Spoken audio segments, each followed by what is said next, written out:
Red Sox are back at it tonight on a Tuesday. They take on the Texas Rangers at Fenway Park in the opener of a 3-game series. Welcome to Red Sox Now, presented by FanArch right here on YouTube. I'm your host, Mike Antonellis, repping the Red Sox hat.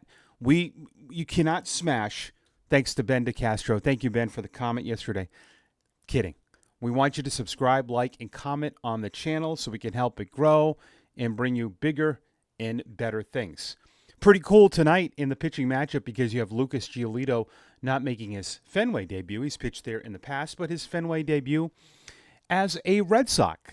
And he's taking on former Red Sox pitcher Nathan Eovaldi. That is a 6:45 game, and pretty excited for that. I know that the weather around here is not great. It is a 3-game series. This comes off a heel of back-to-back series losses, and people are upset, and I don't blame you. This does not seem like a 500 club. And if we talk about it and you want my opinion why, way too streaky. That is the number one thing.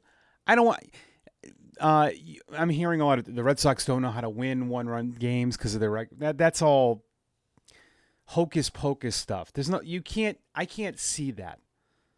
All right?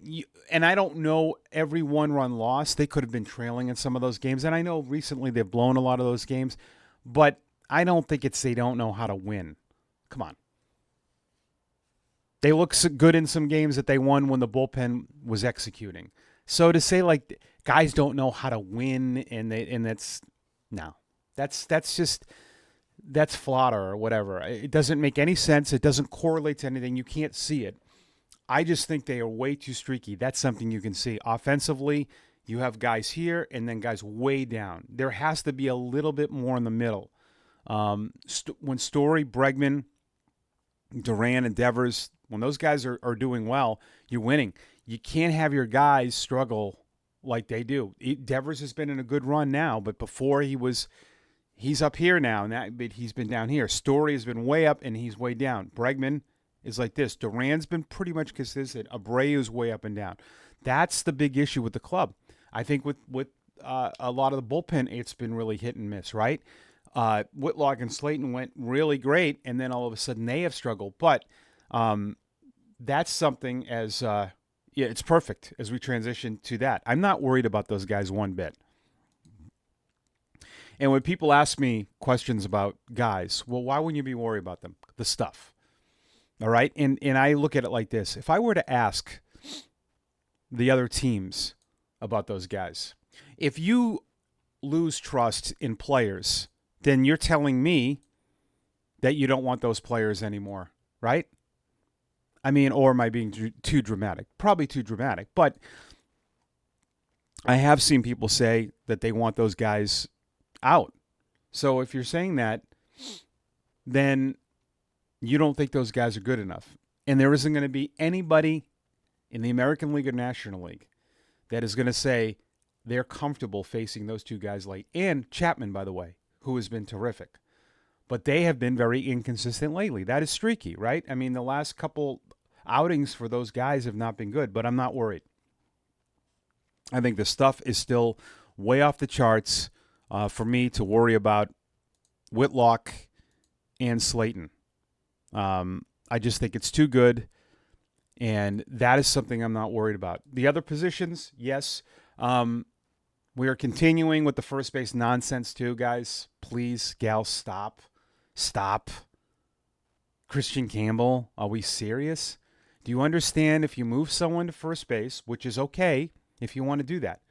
But if you want, I'll just take these two guys. If you want Anthony and Campbell to play first base, then you're going to have to send Campbell back to the minor leagues. You're not going to make him learn first base in the big leagues. That would be absolutely one of the worst decisions an organization could make with a rookie who played in A-ball last year. And you're going to say, I mean, even putting Campbell in center at times is a risky thing. But to learn how to play first base in the big leagues when you've never, ever done it, when there would be a crap load of pressure on you right now, all your eyeballs, and it's one of your better players, would be an absolute dumpster fire. And they will not do that. And if you do it with Roman Anthony, then he'll need 2 to 3 weeks in AAA. And if something were to happen to one of your outfielders, you'd say, well, we can't call him up now because you guys wanted him to play first base. It's getting really, really absurd. And I talked about this yesterday, but we have to stop trying to outdo each other on social media. That's what we're doing.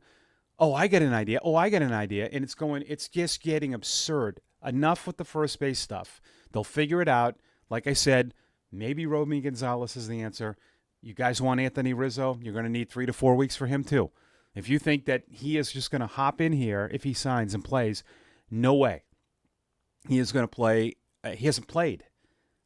So it's going to take you a month. So if you want those kind of options, all of those options you're talking about, you're looking at 3 to 4 weeks down the road. That to me would be crazy if they did something that would cost them 4 weeks of their season.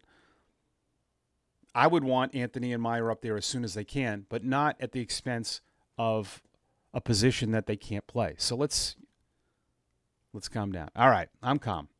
So the Red Sox completed this trade. John Holubitz, part of the Quinn Priester deal. The Red Sox also received outfielder prospect Yofri Rodriguez and a 2025 competitive balance round A pick. That was for Priester. The outfielder for the Red Sox is now ranked 11th. Now, this deal could work out for the Red Sox. I mean, they're going to get a 33rd overall pick. And Holubetz, who is in A-ball, I think that was just a throw-in. I don't know. I'm still on the fence about it. I still think if you had a 40-man pitcher who is doing great things with the Milwaukee Brewers, I thought that was someone that you wanted to hold on to because I know people were saying, well, they have Giolito, they have Dobbins, and they have depth. And I'm like, yeah, but so what? Why not have as much as you can? And we're seeing a lot of injuries right now. I want to try to bring up, I know Quinn Priester has struggled a little bit lately, but what worried about this, yeah, he's had some couple rocky outings. He's 1-0 with a 5.79 ERA. He gave up 7 earned runs a couple nights ago in his last outing, 12 earned runs in his last 2. So he has struggled at the big leagues, but he's given them some innings where the Brewers were really desperate. But I just thought that the Brewers gave up a lot to get a starting pitcher, but they did have a ton of injuries. They were desperate. But still, that made me worry. They gave up one of their top outfield prospects and a 33rd overall pick, to fill a hole. So we'll see how that works. But the Red Sox did get 3 guys back. And, in years past, they have been doing some great things with these trades with Christian Vazquez to get Abreu and Manuel Valdez. Okay, so Giolito on the mound tonight. I thought he was excellent in his first outing.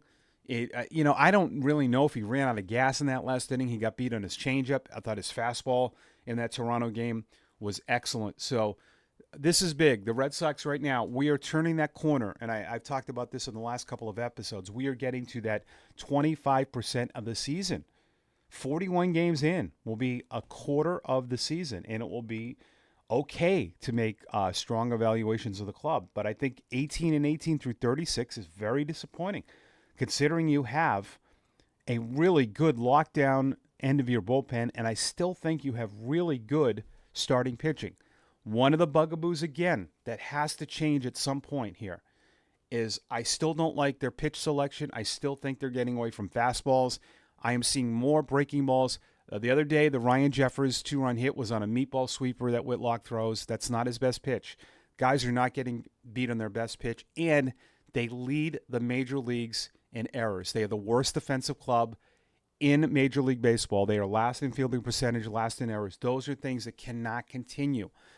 We go, gaga and goo-goo over exit velocity, all these other numbers. If you don't catch and throw and run the bases correctly, you don't win in the big leagues. You just don't. And those are things that you've got to do first. Those all analytic stuff is great, I think, once you've become a really elite defensive team. But they've got to figure that out quick because it's a reason they're at 500. All right, thanks for watching the show. Subscribe, comment, like, share. We will be doing this every day. We'll have a Wednesday edition, and we hope we're talking about a Red Sox win. I'm Mike Antonellis, one of the radio and TV broadcasters of the Worcester Red Sox, and thank you for watching Red Sox Now, presented by Fan Arts right here on YouTube.